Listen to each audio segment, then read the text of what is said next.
Of course যে কোনো খেলোয়াড়ই একটা সময় আসবে, তার তার ক্যারিয়ার শেষের দিকে আসবে। Very difficult question. They have to, I think they have to prove, কারণ তাদের তাদের বয়সের দিক থেকে বলি, তাদের ফিটনেসের দিক থেকে বলি, তাদের পারফরমেন্সের দিক থেকে বলি, it's not my call actually, এটা তো সিলেক্টার্সদের কল, আমার মন্তব্য করাটা ঠিক না। But it's not going to be very easy, এটা বলতে পারি। এই বিপিএল চলাকালীন সময় মানে একটা তদন্ত কমিটি হয়েছিল, তাদের বিপিএল এর তদন্ত কমিটি মানে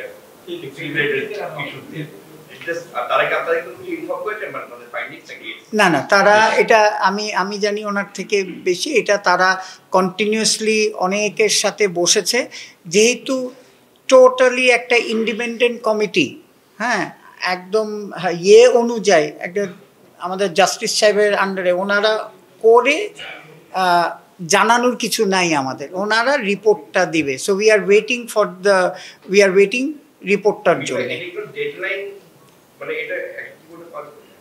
আমরা বলেছি এখন হচ্ছে কি, ডেডলাইনটা হচ্ছে ওনারা তো নানান জনের সাথে কথা বলছে, কিন্তু যেখান থেকে প্রথমে তো আমাদের অ্যান্টি করাপশনের সাথে বসেছে, তারপরেও কিন্তু ওনারা রেগুলার বসছে।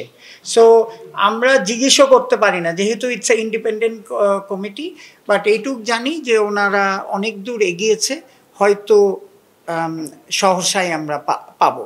But they are doing a fantastic serious job. Mithu ভাই, আপনি বললেন যে বিপিএল এর স্লটটা আগে থেকে করা ছিল, ওই সময়টায় একটা ইন্টারন্যাশনাল এক্সপোজারের ব্যাপার রয়েছে, আম্পায়ার অনেক কিছু শিখতে পারবে, ডেফিনেটলি এটা পূর্বের বোর্ড করে গেছে। কিন্তু আপনারা তো চট্টগ্রাম কিংস কে নিয়ে আসলেন, এটা তো আর পূর্বের বোর্ড আনেনি। এই মহান কাজটা আসলে কে করলো এই বোর্ডে? কেউ না কেউ তো করছে। চিটং এর প্রতি যে ভালোবাসা, আগে 8-10 কোটি টাকা বাকি, তারপরও ভালোবাসা করেন, এবং অতীতে যে অপরাধ করছে তাকে কি আপনি আপনার গেটকিপার বানাবেন কিনা? আপনি আপনার প্রতিষ্ঠানে কি বানাবেন? রমজানের বাজারের লিস্টে এসপি আছে তো? না, এটা ডেফিনেটলি মানে এটা ডিনাইলের কিছু নেই। যেটা বলতে পারি যে যেইটুকু অল্প সময়ের মধ্যে আমরা একটা ডিসিশন নিয়েছিলাম,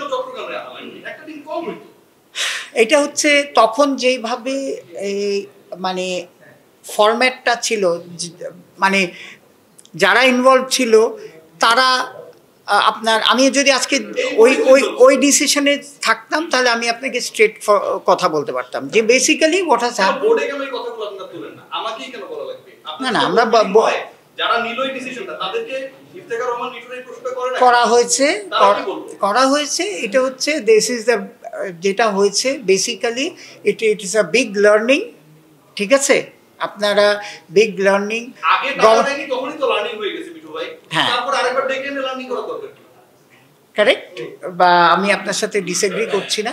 বাট হোয়াট এভার, আমরা এখন জাস্ট ভবিষ্যতে দেখছি। এখন আমরাই যদি আবার এই মিস্টেকটা করি, ইনক্লুডিং মি, আমিও বলছি, যদিও এই ডিসিশনে ইনভলভ ছিলাম না, কিন্তু আমরাও যে বলছি যে ভবিষ্যতে এই লার্নিং নিয়েই আমরা করব। হয় আই এম শিওর যে ভবিষ্যতে you will not see this. একটা কথা বলছেন যে বিপিএল এর মান সম্মান রক্ষার জন্য আমাদের এখন ভালোভাবে কাজ করতে হবে। জি, আপনি কি পার্সোনালি বিশ্বাস করেন যে যা ঘটেছে লাস্ট বিপিএল এর মান সম্মান বলে কোনো কিছু অবশিষ্ট আছে?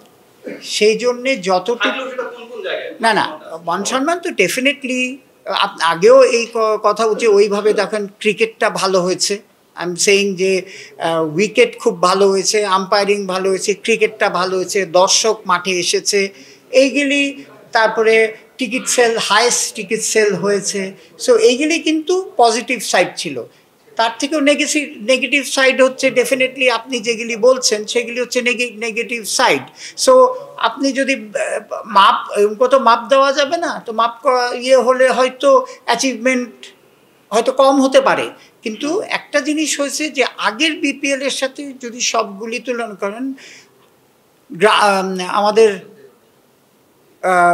স্পেকটেটর বেশি ছিল, হ্যাঁ, টিকিট সেল প্রপারলি হয়েছে, আম্পায়ারিং কোনো কমপ্লিকেশন ছাড়া, হ্যাঁ, এইটাই তো, এইগুলি আমরা এখন অ্যাড্রেস করছি। সেই জন্যই তো আমরা আমি একটা ছোট্ট করে বলি, it is very obvious that we have chosen the wrong franchises.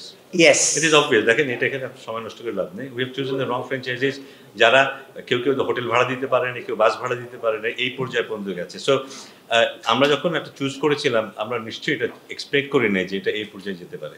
আমরা জানতাম যে ইকোনমিক্যালি সবাই কিছুটা চাপের মধ্যে আছে, হয়তো একটু দেরি হতে পারে পেমেন্ট করতে, হয়তো আমরা গ্যারান্টি মানে যেভাবে রাখি সাধারণত সেভাবে রাখতে পারবো না বা একটু দেরি হবে, কিন্তু এটা যে এই পর্যায়ে পর্যন্ত যাবে বা এই সিচুয়েশনের মধ্যে পড়তে হবে, এটা কিন্তু আমরা স্বপ্ন ভাবিনি। সো ওই না ভাবতে পারাটা আমাদেরই দায়টা, আমাদের কোনো সন্দেহ নেই। সো এটা আমরা মেনে নিচ্ছি।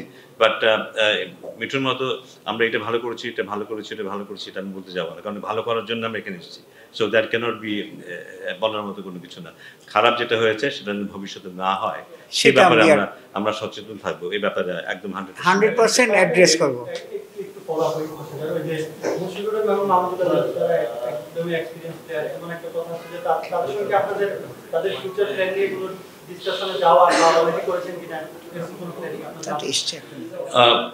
ডেফিনেটলি ওরা আমাদের অত্যন্ত অভিজ্ঞ খেলোয়াড়, তাদের কন্ট্রিবিউশন অফকোর্স, এবং অফকোর্স যে কোনো খেলোয়াড়ই একটা সময় আসবেই, তার ক্যারিয়ার শেষের দিকে আসবে।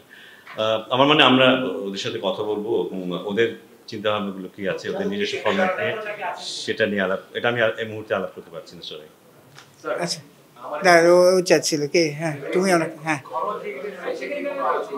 কি ঘরোয়া ক্রিকেট সূচি নিয়ে তো এই সিজনটা শেষ হলে সামনে হবে, তো এই সিচুয়েশন এই আমাদের তো এই সিজনই শেষ করিনি, হ্যাঁ, কারণ শেষ না করে নতুন করে বিভিন্ন হোয়াট প্রবলেমস আর দেয়ার। তারপর আপনারা জানেন যে আমরা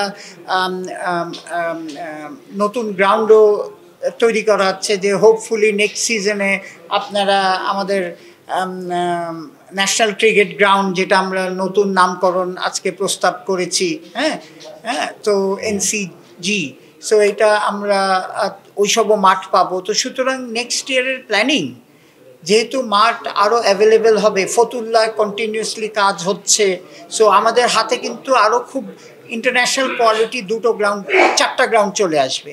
সো সুতরাং এইগুলি নিয়েই এই লিগ শেষ হওয়ার পরে, এই সিজন শেষ হওয়ার পরে এটা প্ল্যানিং করা হবে।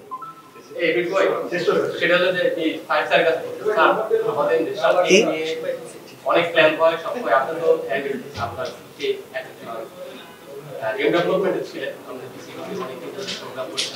ন্যাশনাল টিমে আমাদের প্লেয়ার প্রডিউসটা ওইরকম হয় না ইন্টারন্যাশনাল ভাবে, যেটার পারফরমেন্স আমাদের লো সবসময় থাকে।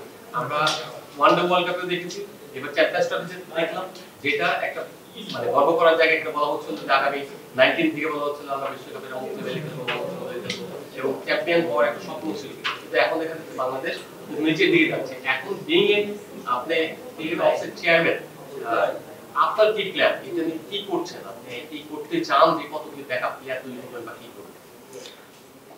না, জিনিসটা হচ্ছে যে বিশ্বকাপ বা ওই জাতীয় ওই পর্যায়ে খেলার সময় যে চ্যালেঞ্জগুলোর মুখোমুখি হতে হয় আমাদের খেলোয়াড়দের, আমরা কি আইডিয়ালি সেই জিনিসগুলো করি কিনা আমার সন্দেহ আছে।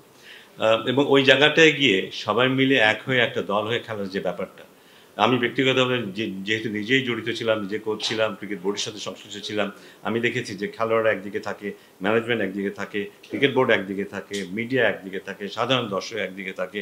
এটা কখনোই একটা আইডিয়াল সিচুয়েশন নয়। কিন্তু আমার চেষ্টা থাকবে এই সবগুলোকে একসাথে করা প্রথমত, এবং যেটা আমি একটু আগেও বললাম যে যেই আমাদের হেড কোচ হবে তাকে দিয়ে আমার একটা বড় পরিকল্পনা আছে যে সারা দেশের যত কোচ আছে যারা প্লেয়ারদের প্রডিউস করে, প্লেয়ারদের গাইড করে, তারা সবাই মিলে আমরা একটা যদি ন্যাশনাল প্ল্যান করতে পারি যে আমরা কি চাই, কোন পর্যায়ে সবার সাথে সবার কানেকশন থাকবে।